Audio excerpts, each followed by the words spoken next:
Alhamdulillahirabbil alamin wal aqibatu lil muttaqin wala udwana illa 'alad dhalimin. Asyhadu an la ilaha illallah wa asyhadu anna Muhammadan abduhu wa rasuluh. Ikhwan fillah rahimakumullah. Alhamdulillah atas kudrah, iradah serta inayah Allah Subhanahu wa taala. Pada kesempatan kali ini kita bisa meneruskan kajian yang insya Allah pada pembahasan kali ini saya telah memberikan sebuah judul, yaitu apakah ayat Al-Quran berseberangan dengan sains?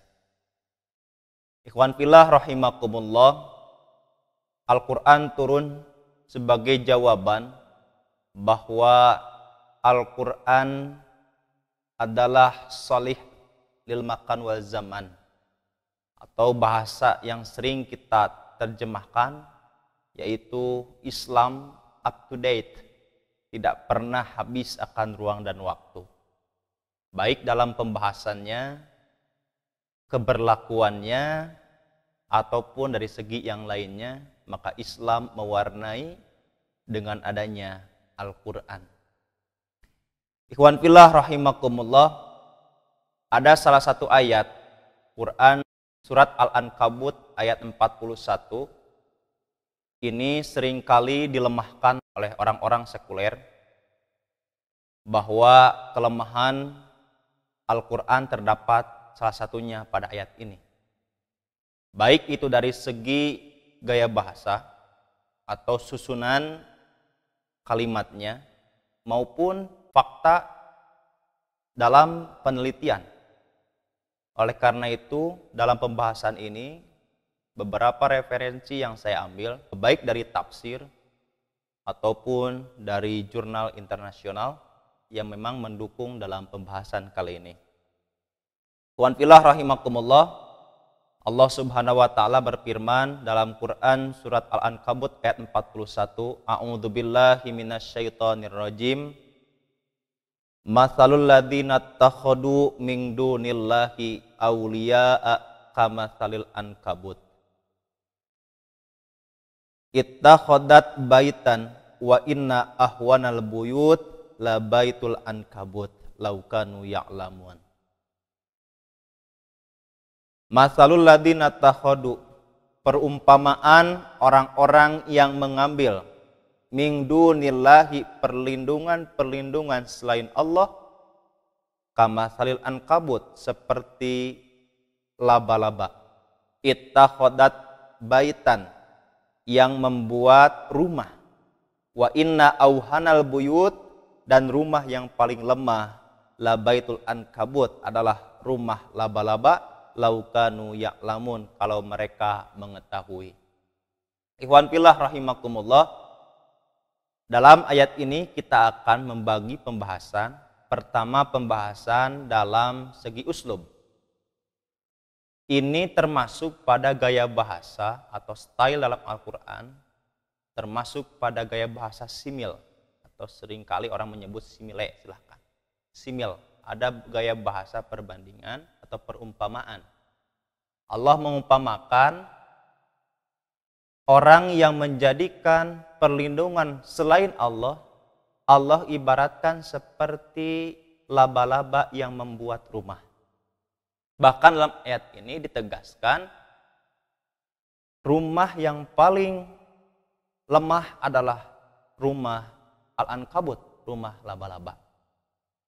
Masuk pada style tadi, gaya bahasa. Gaya bahasa yang dipakai, ini ada gaya bahasa simil, memperbandingkan atau mengumpamakan. Kemudian kita masuk pada pembahasan atau analisa secara sintaksis atau secara nahwu. Sintaksis itu bahasa lebih modernnya, sintaksis. Ilmu nahwu itu adalah ilmu-ilmu yang istilah tradisional. Dalam ilmu nahwu pembahasannya, kita menganalisa ada kalimat yang memang tidak biasa digunakan. Tadi dibacakan ada kamatsalil ankabut, seperti al-ankabut, laba-laba. Apa ittakhodat baitan? Nah, ini yang digarisbawahi. Ittakhodat baitan, menjadikan atau membangun baitan, rumah. Laba-laba membangun rumah. Kita analisa, ittakhodat menggunakan ta di sana menunjukkan bahwa muannas atau female, berjenis betina. Tetapi al-ankabut di sana menunjukkan male, artinya menunjukkan jantan. Ini ada kontradiksi. Yang seharusnya ittakhoda al-ankabut, karena al-ankabut ini adalah berjenis mudzakkar atau male atau berjenis jantan, tetapi kenapa dalam ittakhodat di sini menggunakan ta? Yang memang ittakhodat ini adalah tanda muannas atau tanda female. Inilah wa ikhwan fillah rahimakumullah, ini dikritik oleh orang-orang yang tidak suka terhadap Islam. Ini kelemahannya. Kenapa? Yang memang secara kebiasaan susunannya untuk berjenis pelakunya jantan, tetapi dalam ayat ini itu memakai kata kerja muannas. Ini ada kesimpang siuran, berseberangan konsep ini. Akan tetapi kalau kita buktikan apakah memang ini adalah kelemahan atau memang keunikan dalam ayat Al-Quran.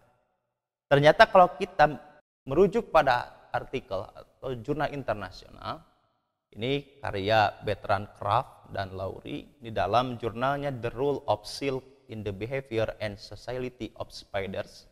Ini tentang tingkah laku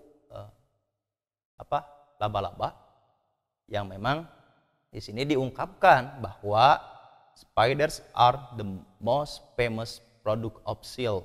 Memang spider ini, laba-laba ini adalah produk paling terkenal tentang masalah memproduksi silk, sutra. Di sini dijelaskan male pseudoscorpions guide female to their spermatophore by weaving a net. Di sini dijelaskan bahwa tugasnya laba-laba jantan ini untuk guide saja, hanya untuk mengaping, itulah bahasa Sunda nanti, ngaping betina. Dan betina itulah yang membuat rumah, yang membuat sarang-sarangnya oleh betina ini, bukan oleh jantan.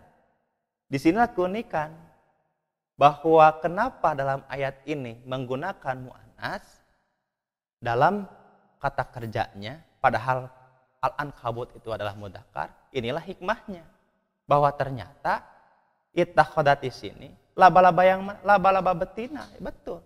Bahwa laba-laba betina lah yang membuat jaring laba-laba, bukan berjenis jantan. Jadi tidak ada kelemahan dalam ayat ini. Yang lemah adalah orang-orang yang tidak paham terhadap ayat Al-Quran.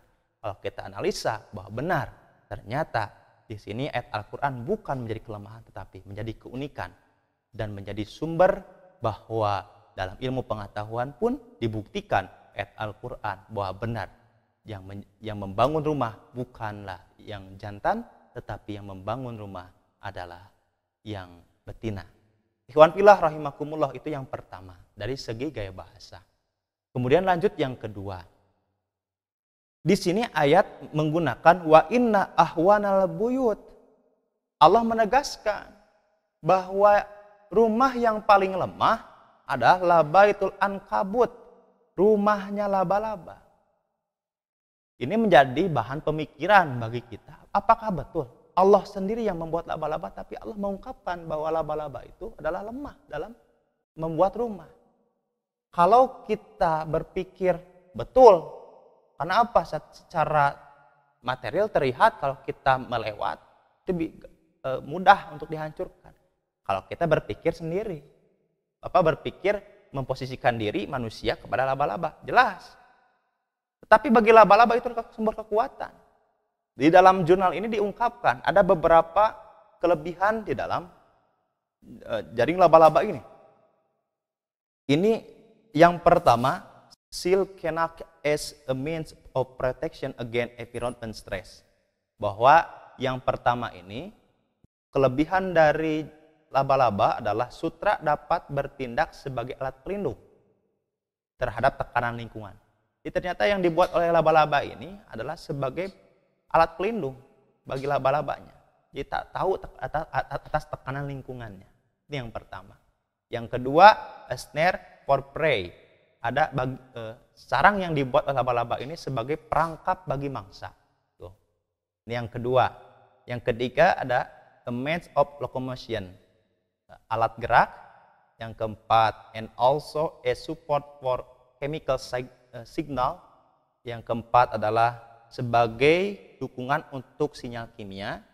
Dan yang terakhir adalah to act as a vector of vibratory signals. Dan yang terakhir adalah alat sebagai vektor signal getaran. Jadi ternyata ada kelebihan-kelebihan dalam jaring laba-laba ini sebagai alat sebagai perangkap. Kemudian ada tekanan ketika nanti musuh datang, dia tahu secara sendiri mengidentifikasi datangnya musuh, mampu sebagai alat pelindung diri. Dan ini untuk laba-laba porsinya adalah untuk kuat bagi mereka.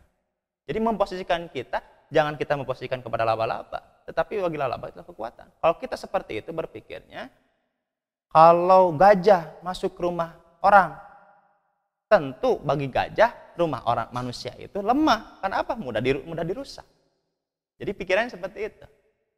Jadi apakah betul ayat Al-Quran ini Allah mengungkapkan bahwa selemah-lemahnya rumah adalah al-ankabut, laba-laba? Padahal secara analisa ilmu pengetahuan, secara sains, jelas bahwa sarang laba-laba itu sumber kekuatan. Bahkan di dalam referensi lain diungkapkan lebih kuat daripada pakaian-pakaian anti peluru. Itu bisa dianalisa lagi nanti, di cross check referensinya. Gitu. Jadi apakah betul? Apakah ayat Al-Quran ini berseberangan dengan ilmu pengetahuan atau sains? Itu kan bisa kita bisa berdialektika. Akan tetapi apapun yang Allah ciptakan pasti ada titik kelemahan. Kita bisa lihat titik kelemahan lain. Nanti dalam referensi lain diungkapkan bahwa kebiasaan di sini. Jadi kalau dari segi rumahnya kuat bagi laba-laba, tetapi ada sisi kebiasaannya. Sisi kebiasaan dari laba-laba ini ada kelemahan. Salah satunya, betina sering mengusir jantannya. Setelah mau masa generasinya itu akan muncul, maka diusirlah si jantannya. Kemudian yang kedua, si betina ini atau induknya seringkali mengorbankan dirinya ketika si anaknya bertumbuh besar. Jadi mengorbankan diri si betina untuk anak-anaknya. Inilah gambaran kalau kita lihat secara analisa pengetahuan memang alamiah, tetapi bagi Allah Subhanahu wa taala dibandingkan dengan manusia bahwa tidak ada rumah atau keluarga yang paling baik atau memang keluarga ini paling buruk. Karena apa? Saling mengorbankan nyawa. Berarti jelas dalam ayat Al-Quran ini bukan masalah rumahnya, tetapi kebiasaan atau aktivitas di dalamnya itu ternyata tidak baik atau lemah sekali. Ikhwan fillah rahimakumullah.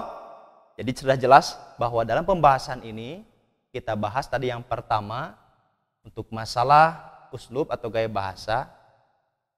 Oleh orang-orang yang mengkritik Al-Quran, jelas kita bisa bantah bahwa ternyata kenapa dalam kata kerjanya menggunakan mu'anas atau female atau betina, tetapi untuk pelakunya adalah jantan. Disinilah maknanya bahwa ternyata laba-laba betinalah yang membuat kerangka perlindungan atau kerangka rumahnya. Yang kedua, dalam hal ini Allah tegaskan paling lemah auhana atau paling lemah adalah rumah laba-laba, dan ternyata yang dimaksud bukan rumahnya, akan tetapi kebiasaan di dalamnya ternyata paling lemah karena saling mengorbankan. Ikhwan fillah rahimakumullah, kalau kita baca tafsir Al-Imam Ibnu Katsir di dalam tafsir Al-Qur'anul Azim menjelaskan bahwa hada mathalun, ini adalah sebuah perumpamaan. Daraballahu ta'ala, Allah mengumpamakan il musyrikin, ini bagi orang musyrik. ittikhadihim, bagi mereka menjadikan alihah Tuhan min dunillah. Bahwa inilah satu perumpamaan orang-orang yang berlindung kepada selain Allah ternyata itu hanya perlindungan sesaat saja atau perlindungan yang lemah. Ikhwan fillah rahimakumullah, oleh karena itu mudah-mudahan dengan ayat ini kita bisa menambah keimanan kepada Allah Subhanahu wa taala dengan perumpamaan yang Allah buat, bukan hanya sekedar berimajinasi bagi kita, tetapi lebih dari itu kita bertaqarrub kepada Allah Subhanahu wa taala semakin kita percaya atas apa yang Allah telah ciptakan di muka bumi ini. Ikhwan fillah rahimakumullah, itu saja yang dapat saya sampaikan, mudah-mudahan ada guna dan manfaatnya. Tidak ada niat untuk menggurui, tetapi hanya mengajak untuk berdialektika. Kita cukupkan sekian, ditutup dengan doa Rabbana atina fid dunya hasanah wa fil akhirati hasanah wa qina adzabannar. Wassalamualaikum warahmatullahi wabarakatuh.